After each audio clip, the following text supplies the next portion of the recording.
On episode 122 of the Vincast, I chat with John Harris, the winemaker from Mitchell Harris Wines.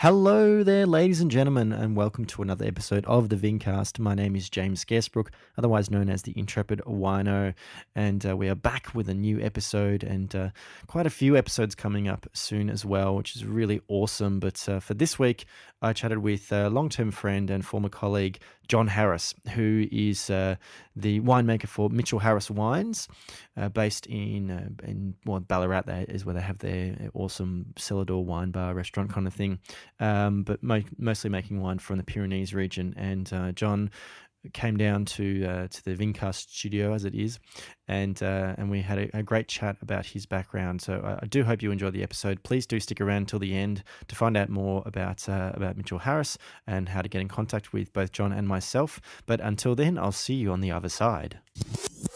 John Harris, thank you very much for making some time coming down to Melbourne to be on the Vincast today, and someone who I've known for quite a while.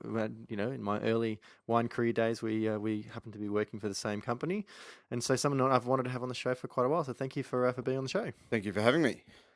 John, I start every episode by asking my guest if they can remember, was it a particular experience that you had in your life, an incident that set you on the path with wine, a memorable wine experience, or was it a sort of slow, gradual osmosis? Look, I think it's just something I became interested in. You know, going back to the early '90s as an impoverished university student, studying a science degree. Wine just started appearing in the newspapers more, and I found it fascinating.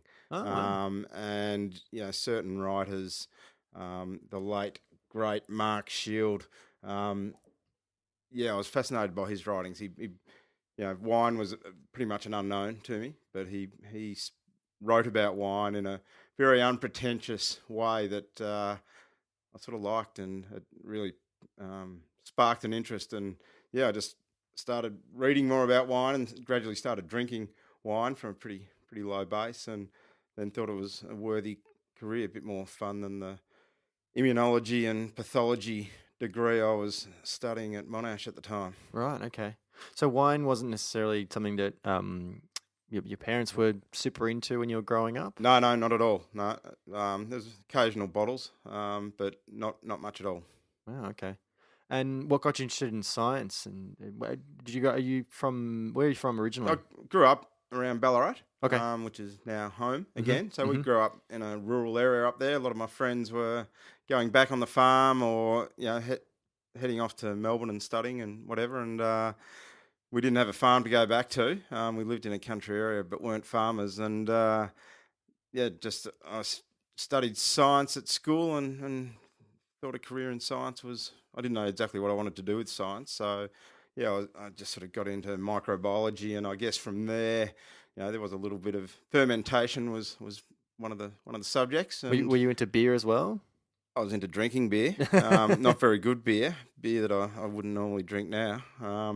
But not so much brewing, but into drinking beer at the time, and then just went to a wine tasting and spoke to some winemakers and asked, how do you become a winemaker? And they said, go and do a harvest, go and do a vintage, and so I did up at Brown Brothers in the early '90s, and that just fell in love with wine from there. And then studied, did the wine science degree after the first couple of vintages. So you threw yourself in fairly quickly into a career into the wine industry? Once I finished my science degree, just thought I'd better get that one under the belt. And so, and then jumped in, sort of left Melbourne and went up to northeast Victoria and did a vintage up there, and really fell in love with it. Came back to Melbourne, did a bit of work in retail, little wine shop that was at Daimaru, the Japanese department store that Yeah, used to be in Melbourne Central. of course. Best, And like amazing okonomiyaki they had yeah, on the ground floor. yep. So I worked there, and yeah, really had a great boss there that really encouraged me to try wines from here, there, and everywhere. And um, yeah, just sort of took it from there, and then enrolled in the Charles Sturt Uni winemaking course. Was winemaking something you thought about that's specifically what you wanted to do, or was it something you just wanted to work in the wine industry? Um, I don't know really. I think winemaking is what I wanted to do. Like Okay. having grown up. Did the science studies help in that way? Oh, Or I think it saved me a year of 1 year of part-time study. So, Sure. look, it helped. And it was good grounding. But not really knowing what I wanted to do with a science degree, being able to jump in and be straight into some good juicy wine subjects up at Charles Sturt. Yeah. That was it. I was hooked, and so I sort of did that part-time over about 5 years. Worked. So, In a so couple you of were cellars. you were an internal student at that time? No, external. Just External? did it all. I had a wine habit to support, so I didn't want to go back to being a full time student. So So you studied and worked at the same time, yeah, and that was when you were working in Melbourne, no, that was I went back working up in the Pyrenees. right? Okay. So that was sort of went back home for a little while and worked for a few years in the Pyrenees while I was studying winemaking, doing that part time, and then ended up down in the Yarra Valley. Yeah. Okay. In the year 2000, yeah. Right. How did you find the winemaking studies, particularly the challenges of doing it externally? Oh, it was good. It was great. To learn more on the job was a great way to do it. I think to get hands-on experience, sort of in a cellar or in numerous cellars, and then to be able to graduate with 5 years experience was a great way to do it. I think. Mm. Did you have much contact with fellow students, for example? Oh, absolutely. Like you'd stay in close contact, and of course, you had 3 or 4 weeks of residential, um, lectures and all your practical classes and things like that. So, and a lot of sharing of bottles, Mm. and that was a part of the experience. Was that the camaraderie over a few good bottles of wine with guys that are in the business was great fun, and that was you learn as much in the bar on a Thursday night as you did in some of the lectures. So it was good, really good. As long as you can remember some of it the next day. Yes. And so no doubt a lot of these fellow students were all working winemakers as well from different regions in Australia. Winemakers and grape growers as Sure. well. Okay. So I've got quite a few mates that are growing grapes and guys and girls that are winemaking here, there, and everywhere, and or doing other things now. Mm-hmm. But yeah, it was great. Like back in those days, and I'm showing my age a little bit, but we're talking 20 years ago, 15, 20 years ago. There were good jobs, good opportunities to be a career winemaker. Yeah. These days, there's a lot of people just doing their own thing. Sure. Learning a little bit about making wine and starting their own wine business. Yeah. Not having to work for someone else. Like there's with plentiful grapes around, everyone's a winemaker these days.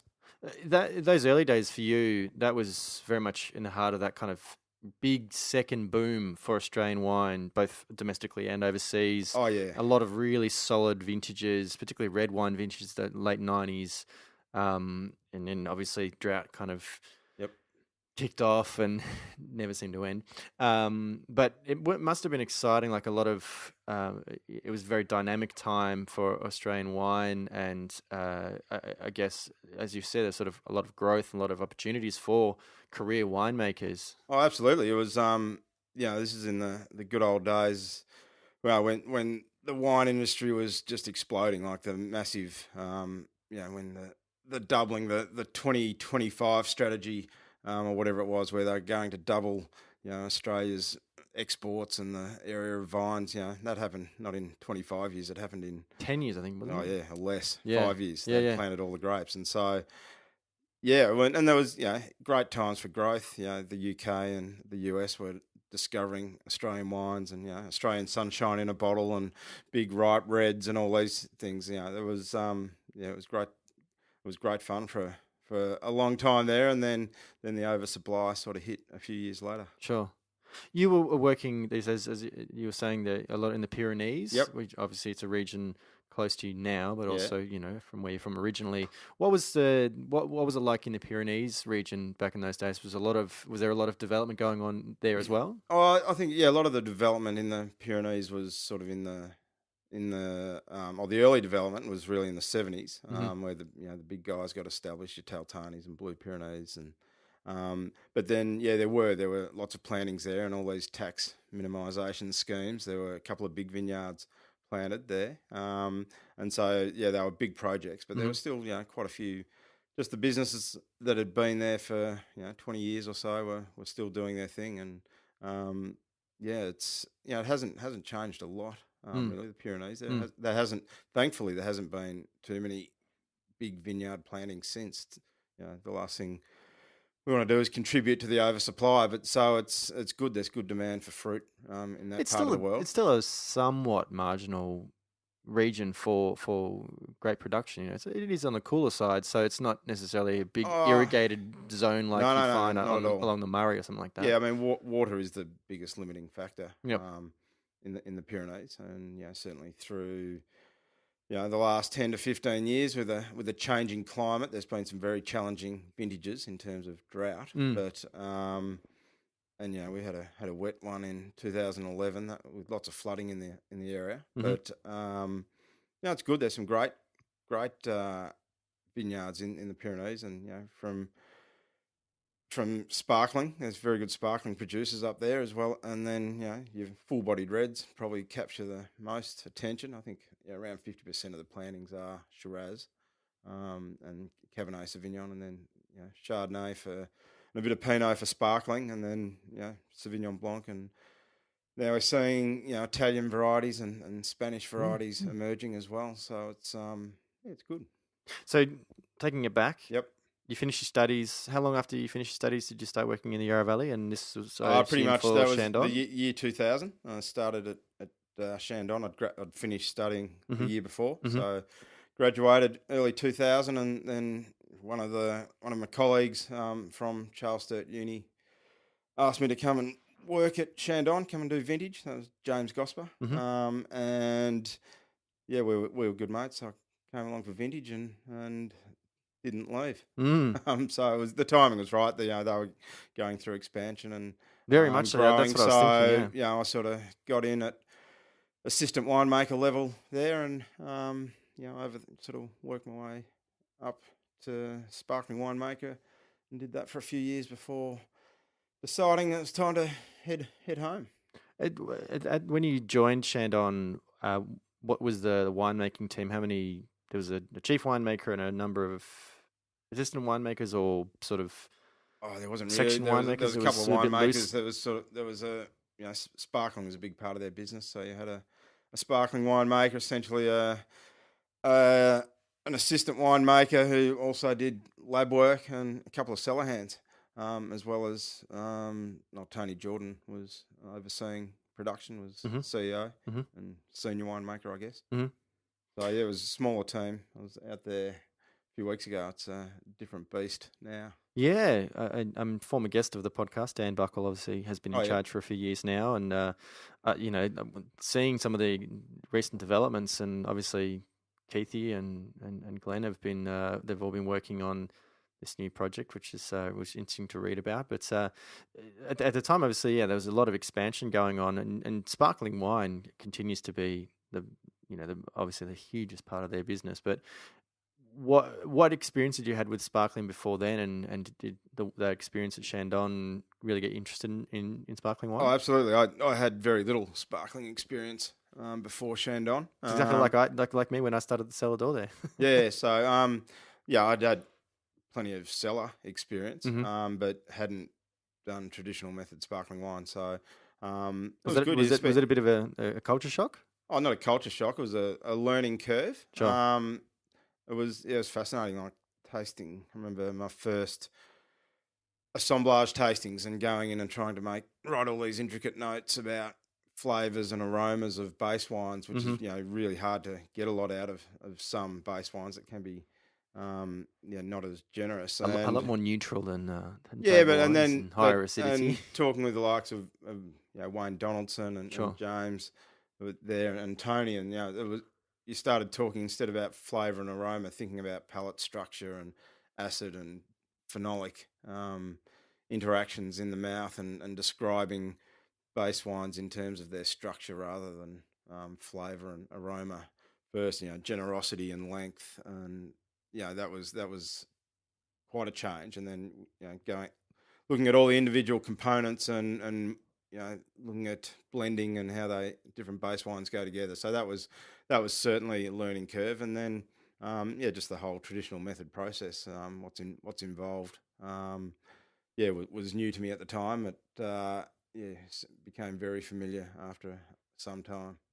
And one of the other challenges with sparkling wine production, of course, is the growing of the grapes and working those specific varieties, but in very cool climate sites. Did you have the opportunity to travel out to the vineyards and kind of look at them? And was it difficult as far as making picking decisions, considering that the grapes were going for sparkling production rather than table production? No, not really. I think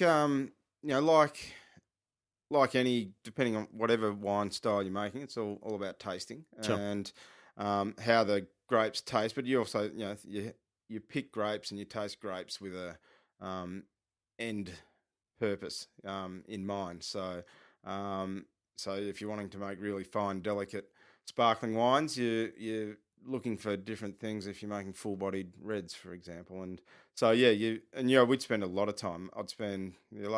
You'd spend more time during harvest traveling around vineyards than you were actually in the cellar. Hmm. Like that was, I think the last year I was at Chandon, 2007, were making we were making base wines in about 14 different wineries, like dotted around Australia and Western Australia and Tasmania, and several different processing sites are all around the place. And so there's a lot of travel involved to the vineyards and to the other processing wineries. Hmm. And we were shipping juice all around the country, across the Nullarbor, and you spend a lot of time traveling and just in the vineyards, just trying to, as a winemaker, one of the most important decisions you make is when to pick. Yeah.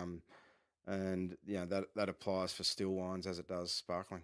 And you would have no doubt made some good relationships with some of the growers that Chenham was obviously at some of the vineyards they own, but they were Yep. buying a lot of fruit. So was that a good experience as well? Oh, absolutely. I mean, that was great fun. Myself and the viticulturalist Bernie, who you would remember. Bernie Wood, yeah. We spent a lot of time together, perhaps too much time together. Driving around, and grower relationships, and it's like any business, having good relationships all the way from um, you know from paddock to plate is vital for any successful business. And it's an important part of what we did, and what we do, and is having a good relationship with the grower who knows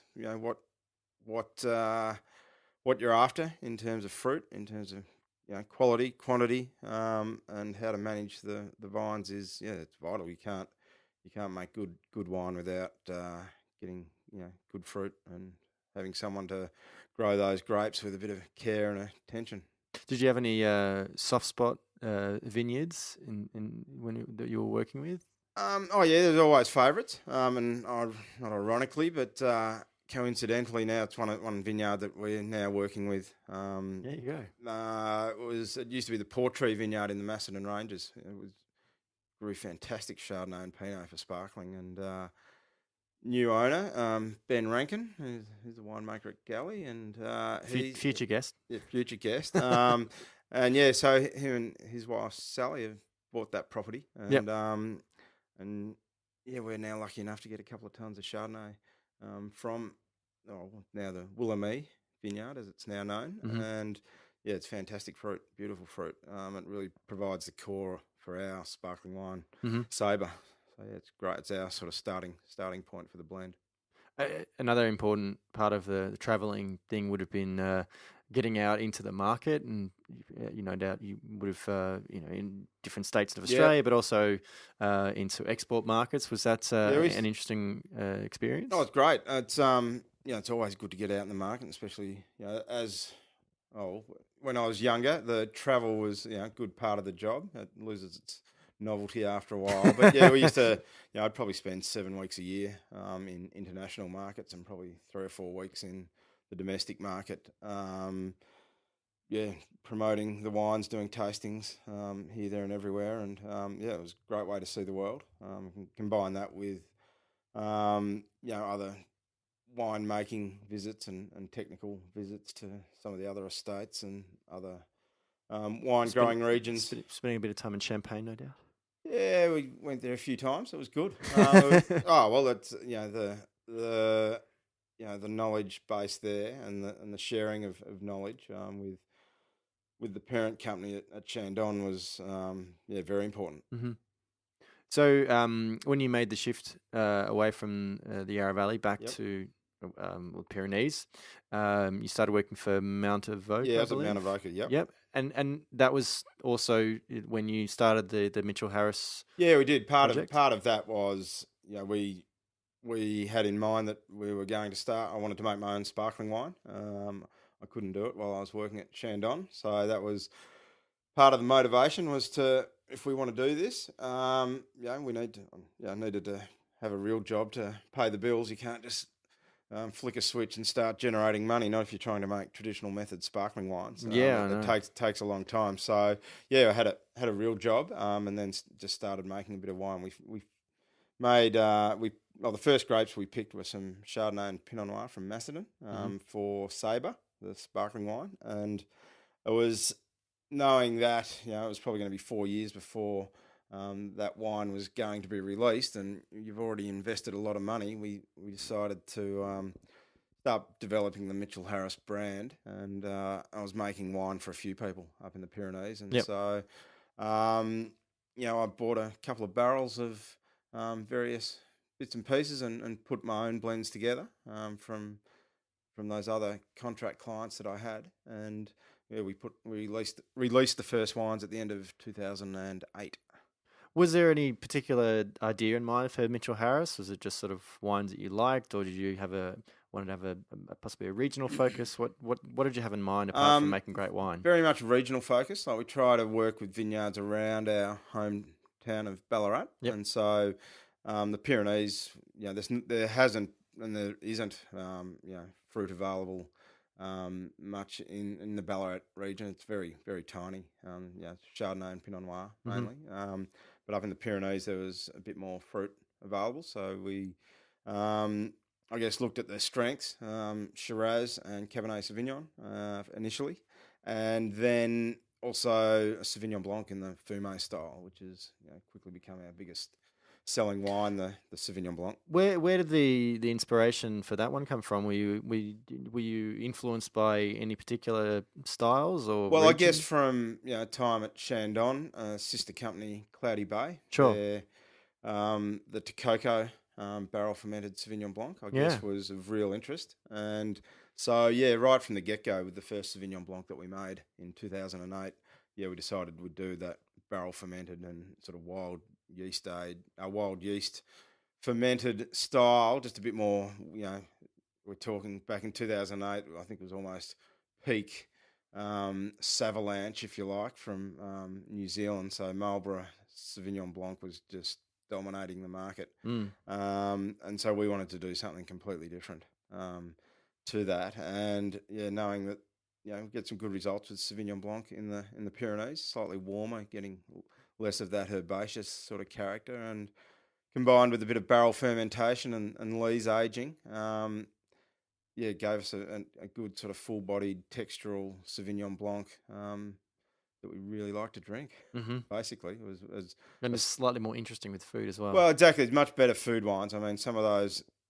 really herbaceous and almost I call them the fruit tingle and battery acid styles. They're very hard to pair with food. bit of goat's cheese and asparagus. I don't know what else. So yeah, we wanted to make something a bit more textural and a bit more interesting, and yeah, certainly better food wines. That's for sure. Yeah, right. Okay.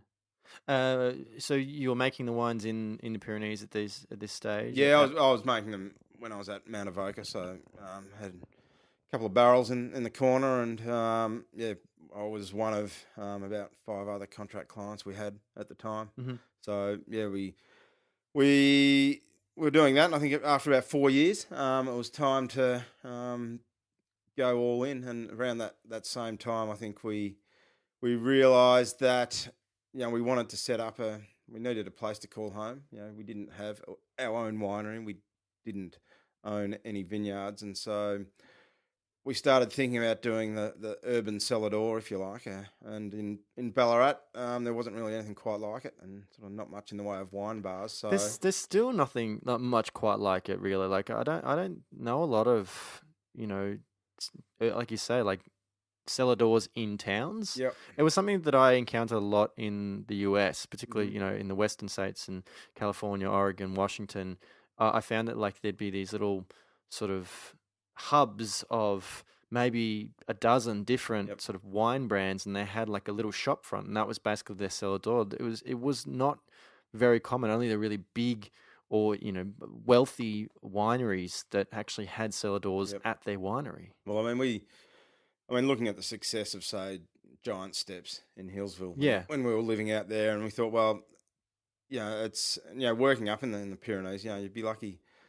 There wasn't much traffic around. There weren't many people, in the middle of the week driving up the driveway to cellar doors, and so we figured it's, seeing that we didn't have our own investment at that time in the region, there was no, we decided if we're going to do a cellar door, let's do it where the people are, Yep. and there are opportunities in Ballarat. That's a decent And population in Ballarat. yeah, growing population And too. tourism as well. Yeah, so that's really all emerged in the last 5 years. It was a sleepy hollow when it came to eating and drinking. There weren't a lot of options, but that's all changing, and we've got a lot of people moving to Ballarat. The demographic of Ballarat is changing, and it's a really exciting time to. And so in 2011 we opened. 2011, I went full time into Mitchell Harris, and at that same time, we purchased the building where the cellar door and the wine bar now is in the heart of Ballarat. Yep. And so we, in the next 15 months or so, we project managed getting that out and up and running and renovated and presentable. What was an old electric motor workshop and nearly 150-year-old building. That was essentially it was a tent makers and a produce, grain and produce merchants back in the 1870s. Amazing history. Yeah, it's a great old building. You've been there, and I it's have, a couple of times. So it's been really rewarding to, give the old building a bit of a clean and give it a bit of love and turn it into, what we're really hoping is a bit of a hub for Western Victorian wines. So we have a strong bias towards the wines from Western Victoria, from Ballarat, Pyrenees, Grampians, sort of Henty region, and then sort of our neighbouring regions, plus interesting little bits and pieces from here, there, and everywhere. And that must be one of the fun things for yourself, is not only are you able to show your wines that you've made, you're not only able to kind of profile other great wines from that part of Victoria, but also wines that you are interested in and inspired by. Like, how do you go about kind of selecting what wines beyond the Mitchell Harris wines to show in the bar? I guess we're looking for just wines of real interest, like the basic. Would I drink them?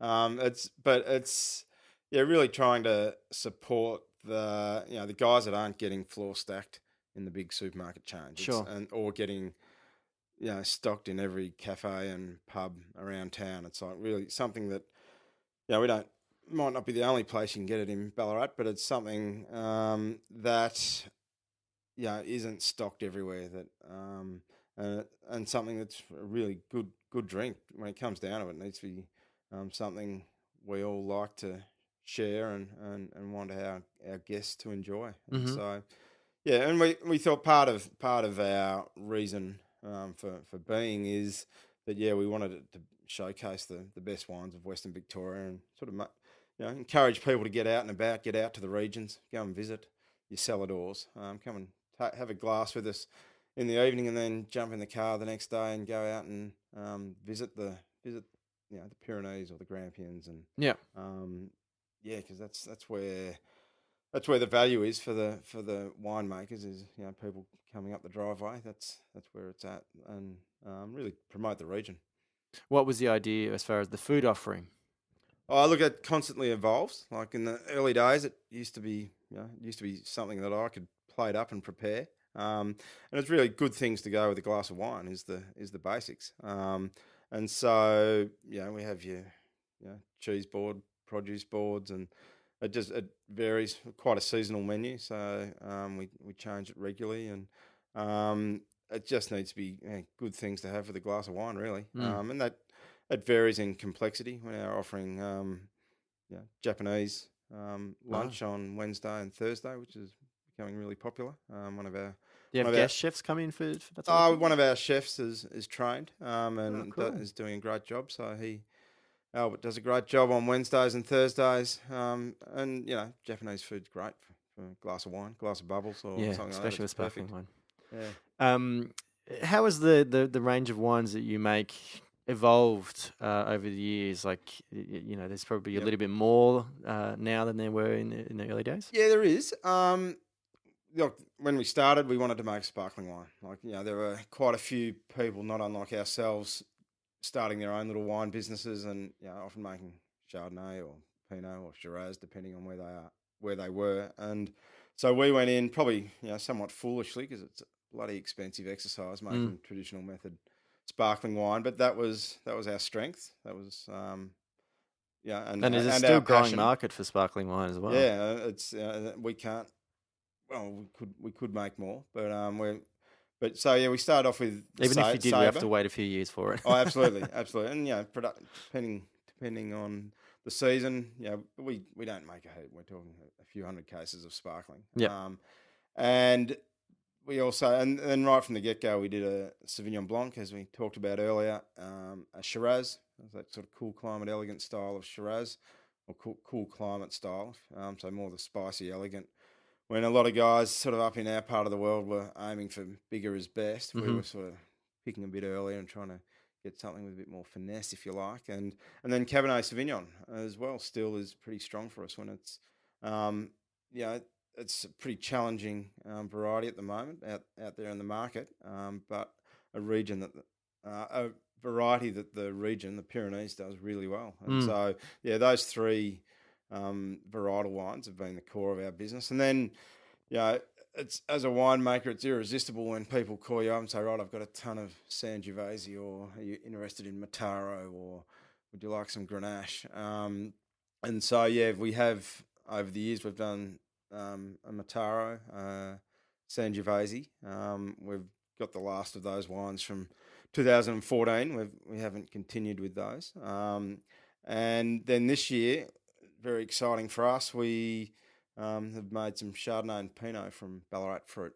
Oh, there you go. So that was a good opportunity to. Are they the first like Ballarat GI wines you've made? Yes, yep. Wow. The White Wick Vineyard, just out of Ballarat, between Ballarat and Creswick. We'll hopefully in about another 6 months' time, we'll have a Chardonnay and Pinot on the market from the 2017 vintage. Are they only going to be available in the Ballarat location?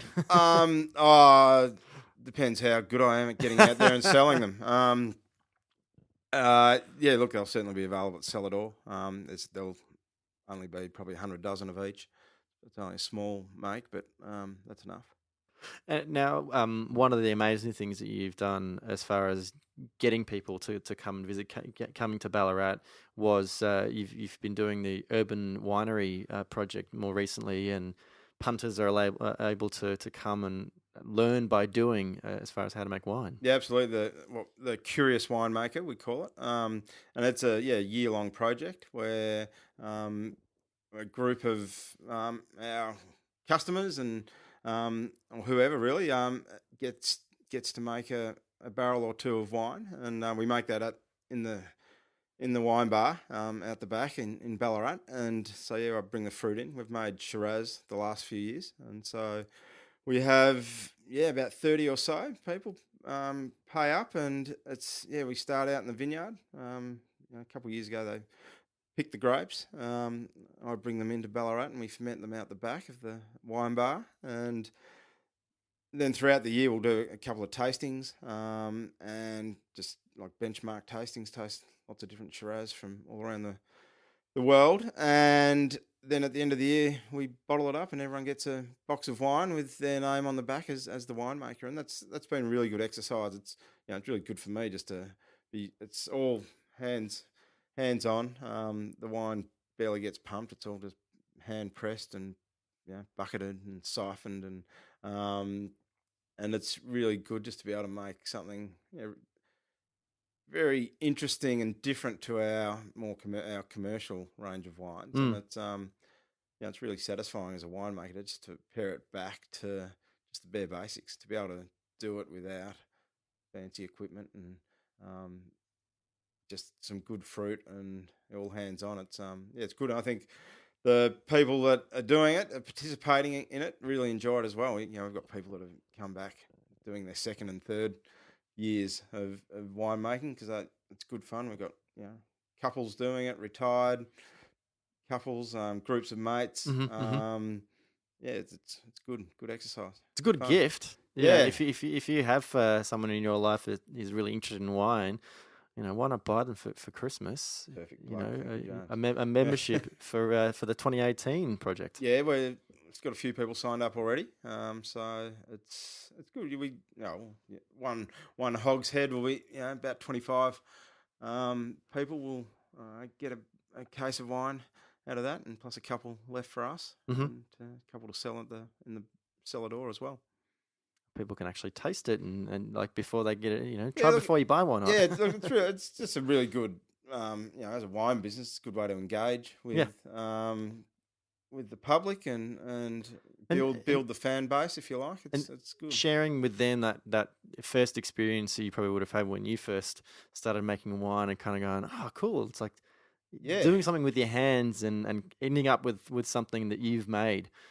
Oh, absolutely. I mean, I've been making wine for 20 years, and it's still very satisfying to just do half a ton or a ton of grapes by hand, and for the participants to touch it and feel it and smell it, and hop in there and give it a stomp, and it's really that tactileness of hands-on winemaking. It's a great experience, and just they get to see it and feel it and live it for a little while, and hopefully they're all satisfied with the box of wine they get to take home at the end of the year.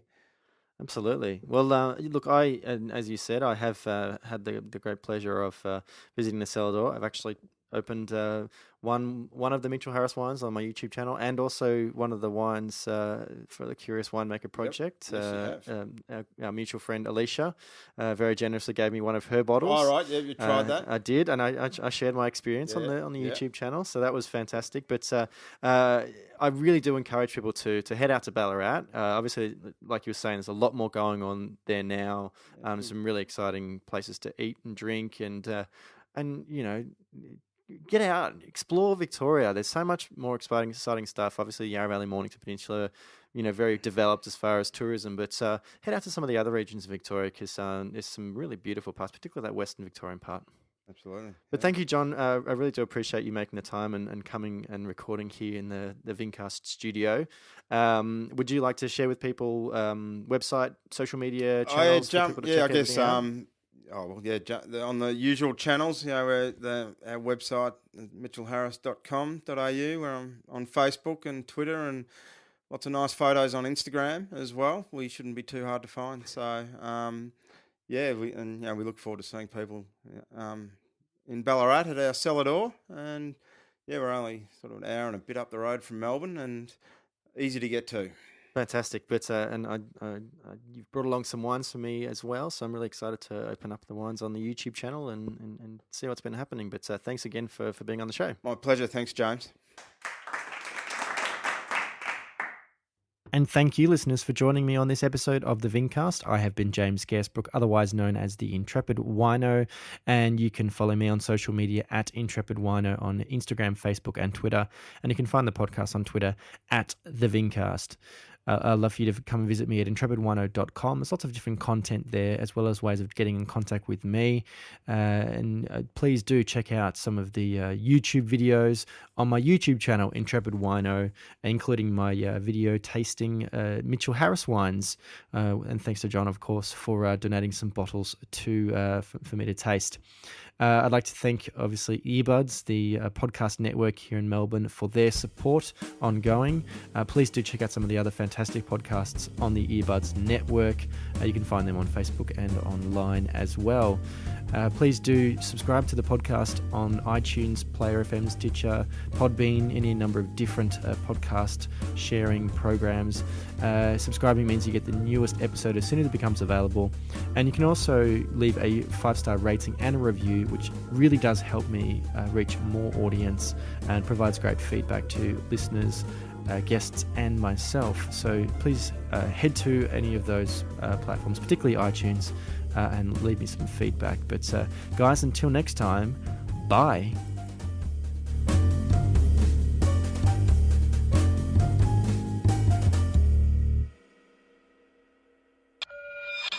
Earbuds, Melbourne's podcast network. earbudsnetwork.com